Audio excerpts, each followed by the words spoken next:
So, as you've been learning Spanish, you have no doubt come across something that doesn't really happen as much in English.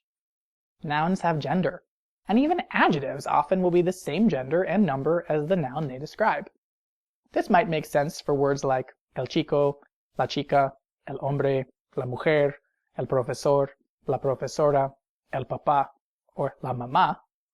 But if we talk about cars or flowers, those don't really have any gender in English, while in Spanish they do. And it has nothing to do with if you think it's girly or manly. That isn't why they have gender in Spanish. Of course, grammatically speaking, we'll use the term masculine for male and feminine for female. And a lot of people get confused because while the easy rule is that if it ends in an O it's masculine and if it ends in an A it's feminine, that isn't always the case. And you've probably learned other nouns that don't end in O or A. So how do you know what gender it is? Some people even teach that if a noun ends with any of the letters in loners, it will be masculine. Nevertheless, this is a generalization, and I think that the E is actually more up in the air than that. So let's go ahead and take a look at some general rules and exceptions of noun gender in Spanish. I've come up with 10 rules and most common exceptions, and please remember that while you can memorize this list, the more you're exposed to Spanish through reading, listening, etc., your brain will slowly sort out the gender thing. The first two will be the easy generalizations. You've probably already sorted out. Rule number 1, if a noun ends in O, it's probably masculine. So let's look at some examples. El brazo, el huevo, el libro, el suelo, el sombrero, and el teléfono are all masculine and, hey, they end in O. That's pretty easy, right? But there are a few exceptions that will be feminine. La mano, la radio, or words that are shortened forms of longer feminine versions. La foto is a shortened form of la fotografía. La moto is a shortened form of la motocicleta. But otherwise, generally, if it ends in O, it's masculine. Rule number 2. If a noun ends in A, it's probably feminine. Let's look at some examples. La boca, la camisa, la cartera, la casa, la oficina, la piscina, la ventana. There are a few words that end in A, but are still masculine like the following. El día, el mediodía, el sofá, el tranvía. Also, some words from Greek end in A, but they'll end in M-A-T-A and P-A and all be masculine, like el idioma, el pijama, el poema, el problema, el tema, el planeta, el cometa, and el mapa. You might also be wondering about el agua, which actually is still feminine.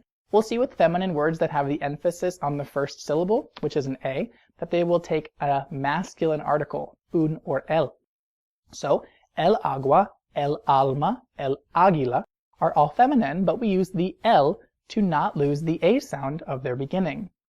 If they're pluralized, though, they'll use las or unas beforehand. And if you use a description, it will be feminine. El agua está fría. Now, for rule number 3, if a noun ends in D, it's probably feminine. And some feminine nouns that end in D are la ciudad, la felicidad, la juventud, la libertad, la pared, la salud, la verdad, etc., etc., etc. And of course, there are some exceptions that are masculine. Here are some common ones. El ardid, el ataúd, el césped. Now, let's move on to rule 4. If a noun ends in E, it could be masculine or feminine. Just depends. Some common masculine nouns that end in E are el coche, el estante, el perfume, el pie, el maquillaje, el restaurante. And some common feminine nouns that end in E are la carne, la calle, la clase, la frase, la leche, la noche, and la sangre.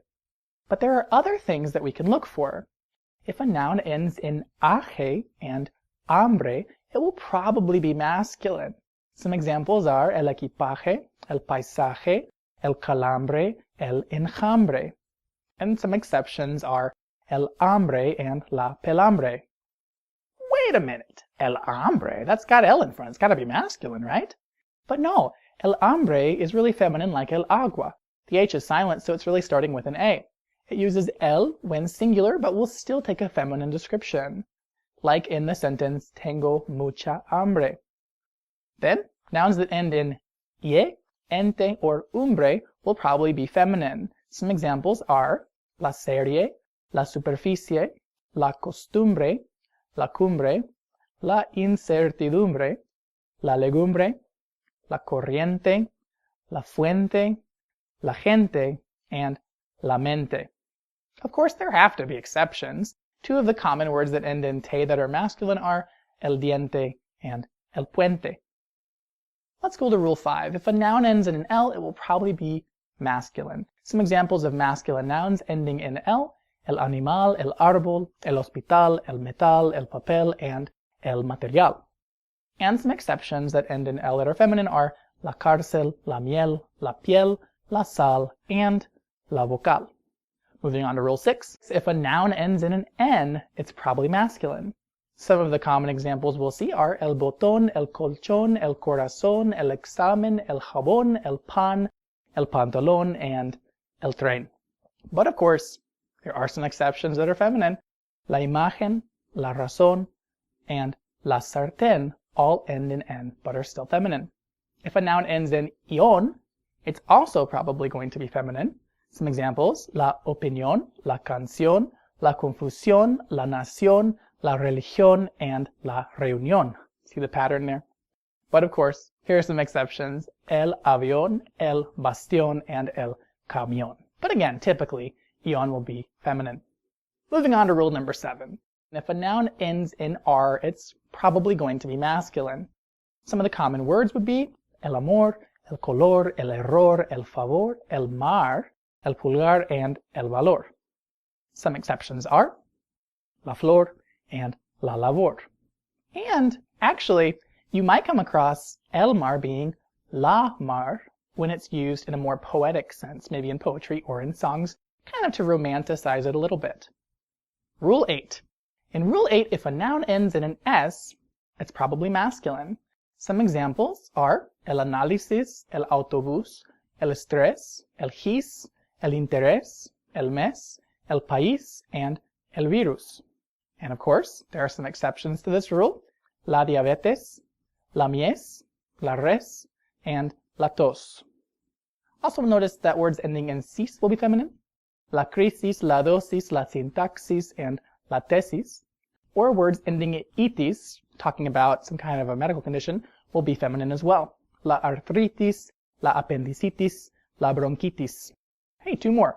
Rule number 9. If a word ends in a Z, it's probably feminine. Some common examples are la cruz, la faz, la luz, la paz, la rigidez, la vejez, la vez, and la voz. But some exceptions are masculine: el arroz, el as, el lápiz, el matiz, and el pez. And one more rule. In rule number 10, if a noun ends in a vowel with an accent mark on it, or a stressed vowel that is, it's probably masculine. Some common examples are el café, el champú, el rubí, el sofá, el té, and el tissu. Whew, wow. Hopefully you're not completely overloaded yet, because this can get interesting now. Some nouns can actually be both genders, and that will change their meaning. Let's look at some of their common ones. El capital would mean money, and la capital would be the city. El cólera would be the sickness, and la cólera would be anger. El coma is a coma, the medical condition, and la coma is a comma. El cometa is a comet, while cometa is a word in some places for kite. El corte is a cut, you might cut yourself, and la corte is used for the king or queen's court. El cura, the priest, la cura, the cure. El frente, the front, la frente, your forehead. El mañana, you barely ever see it with el, would be tomorrow. La mañana would be the morning. El orden is order or arrangement. That's not chaos, that is. La orden is when somebody gives you a command or an order.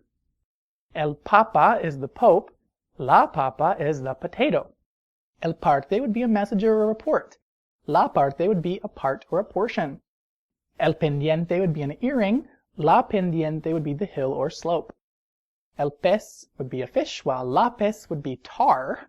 And el radio would be radius or radium, while la radio would be a radio. But I also learned that some people will use el radio either way for a radio, so that one could go both ways. So there you go. Those change meaning based on the gender. And finally, what do we do if we want to talk about gender with animals? Well, for the most common ones, they usually have gender already, like perro, perra, gato, gata, el caballo, la yegua, el carnero, la oveja, el gallo, la gallina, el pato, la pata, el toro, la vaca, el león, la leona, el venado, la venada. Seeing the pattern so far, for most of those, it just kind of put an A instead. But others are simply one gender, regardless of the actual gender of the animal you're talking about. So here's a list of a lot of animals, and notice that while they have gender grammatically, that doesn't actually refer to if they're male or female. So, what do you want to do if you want to talk about a male frog? Notice that the word frog is la rana. Well, that's feminine. Again, it's not referring to the gender of the frog, it's just the grammatical gender. But what if you want to say the male frog? Well, that's interesting. Maybe it's important in your story that people know it's a male frog, so you're going to simply add the word macho after the animal. La rana macho. This is interesting. Notice that we won't say macha, even though it's describing rana, because you're making sure it's male, so macho. And if you had multiple male frogs, specimens, las ranas machos. If you wanted to clarify the animal is female, you'd use the description hembra or hembras after the animal. So, la rana hembra and la rana macho would be the different genders, and el pez macho or el pez hembra would tell you the different genders of the fish. Whew. Confused? Hopefully not. And that's it for this lesson on noun gender in Spanish. Hopefully you found it very helpful. Let me know if you have any questions or comments below, and don't forget to subscribe to my channel for updates on new Spanish video lessons. And check out any of these related videos by clicking on the different boxes. Gracias por mirar y nos vemos.